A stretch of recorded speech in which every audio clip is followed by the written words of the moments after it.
As promised, we have some Heat talk coming up. And honestly, I am righting a wrong today because I have not to this point, we're correcting this wrong right now. I had not to this point brought Royal A. Shepherd on any of my shows, but I am a huge fan of his work here on the 5 Reasons Sports Network. And I thought, who better to break down some Heat basketball with today than Royal? Now, Royal A. Shepherd, I did make a promise to our mutual friend, Kai Chen Chisholm, that I will not call this segment Royal Wednesday, even though it happens to be Royal on a Wednesday. I do not believe in gimmick infringement. So this is strictly Royal A. Shepherd on Wednesday. Royal, how you doing, sir? I'm doing well. I'm having a problem with you calling it a gimmick. It was more like a staple of the Onside Radio Network with Royal Wednesdays. So that's the only gripe. But you see, I wore a tie today for you, Donno. This is a big event for me. So I wanted to come on and I wanted to represent myself well on this show. Oh, dude. Well, you're already hitting it out of the park, and I love the Heat flag in the background. He is representing, and you guys want to make sure you can follow him, of course, on Twitter. Those watching, you can see the handle. Those listening, very simple, at Royal A. Shepherd. Royal, first and foremost, man, I'm sad to see Goran Dragic go, but to me, Kyle Lowry is an upgrade in basically every area on the court right now, even though they are the same age, which is funny, but I do think Lowry is an upgrade. How do you envision the Heat now improving with Lowry being the go-to point guard next season? How much better do you think that's going to make the players around him? So I think it substantially raises our floor as a defensive team off the bat. Kyle Lowry may not be the stud defensively that he once was in his prime, but still, even at his diminished state now, he's better than anything that we had to offer on the roster last year. So I think that he instantly upgrades the team on defense. And offensively, he's more of a true point guard than Goran ever was in terms of being able to set people up, being able to hit Bam on those short rolls, on the lobs going to the rim. He's able to help Jimmy play off the ball. And one of I wouldn't say this is a bad take, but it's more of a pivot for me. I think Kyle Lowry is going to increasingly help Tyler Hero. Okay. Because I have not been an admitted Tyler Hero fan. Same here. We can relate on that. I've tried to trade the guy 15 times.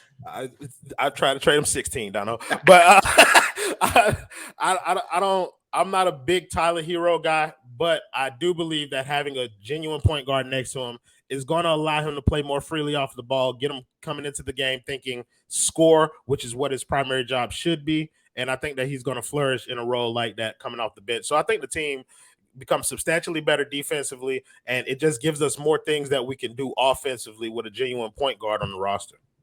What do you think about the moves made in the power rotation? Because the Heat did get older there, right? I mean, they bring in guys in their early 30s like PJ Tucker, who I still like a lot, but his best basketball is probably behind him, Markieff Morris. So how do you expect that power rotation to look next year? And then when we're talking about younger guys, my favorite player on the team now, I think I have this weird Omer Yurtseven agenda. I guess I love Turkey now for some reason. So how could you see him fitting into the power rotation? So in terms of the guys that we brought in, Markieff and PJ, I think they give us more balance at the position than we had before. Whereas we had, I guess, a combination of both in Trevor Ariza, where he gave us a little offense and a solid amount of defense. I think PJ is better defensively and Markieff is better offensively. So it gives us more options in terms of it gives us flexibility in the position in terms of what we can do coming from that spot. In terms of GOAT 7, that man is a future Hall of Famer. Okay. Yes. He's the 7-foot Luka Doncic. And I want to put people out here and let them know that I said it first. But I think his role is going to be small. I don't think he has very much of a chance to play a lot this year. I think he's going to kind of be like Duncan Robinson was in his first season coming up in the big leagues, where he's going to play. Injuries are going to determine when he's not going to play. But I think with Bam, with PJ being able to play up, with Markieff, with Detman on the roster, he's just going to fall behind all of those guys in terms of the power rotation. But I do like the idea of giving him a two-year contract in which they can start developing him as a potential person who can play next to Bam in certain situations. I love his skill set.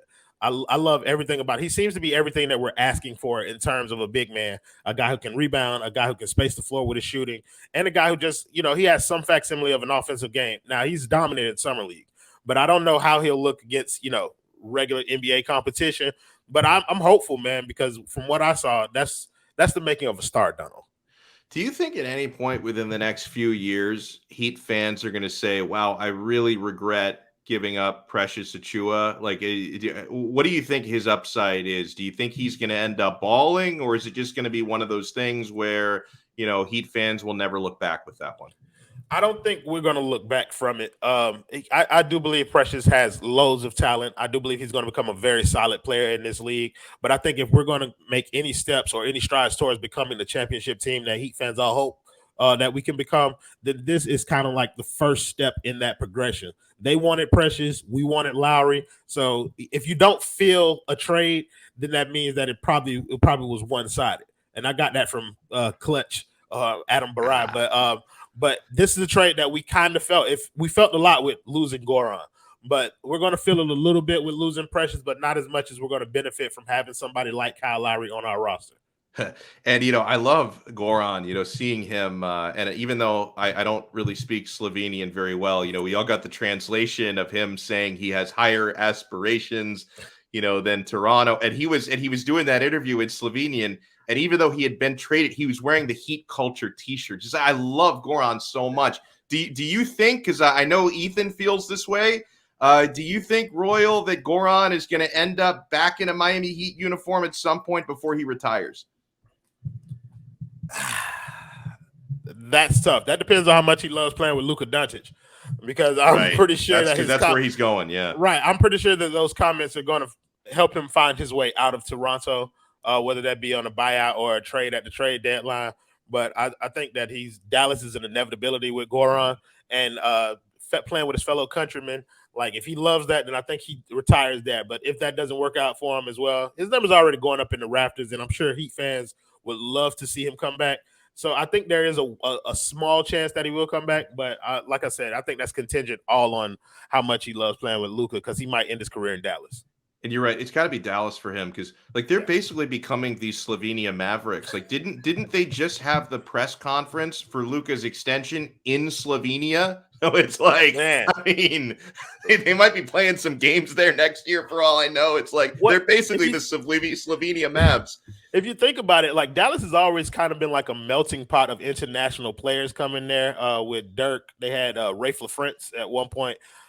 You had what's the little guy named JJ Barea? Yeah.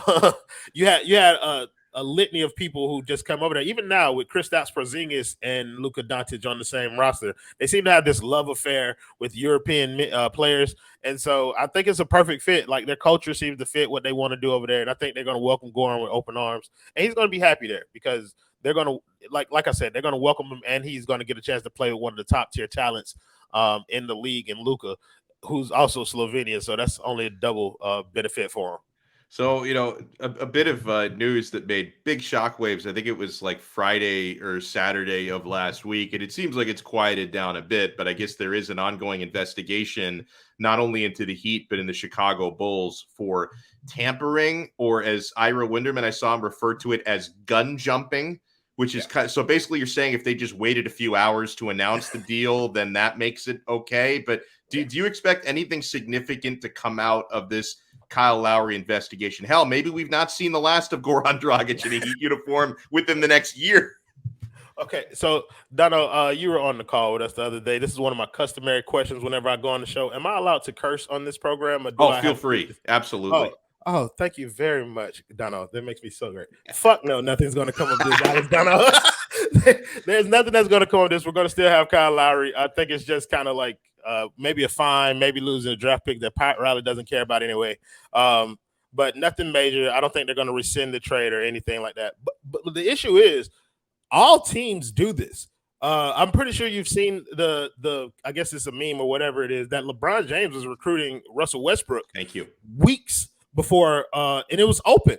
So I guess the league picks and chooses who they're gonna fine or define as tampering or whatever it is. But I don't think Heat fans should be worried about any potential ramifications of this coming.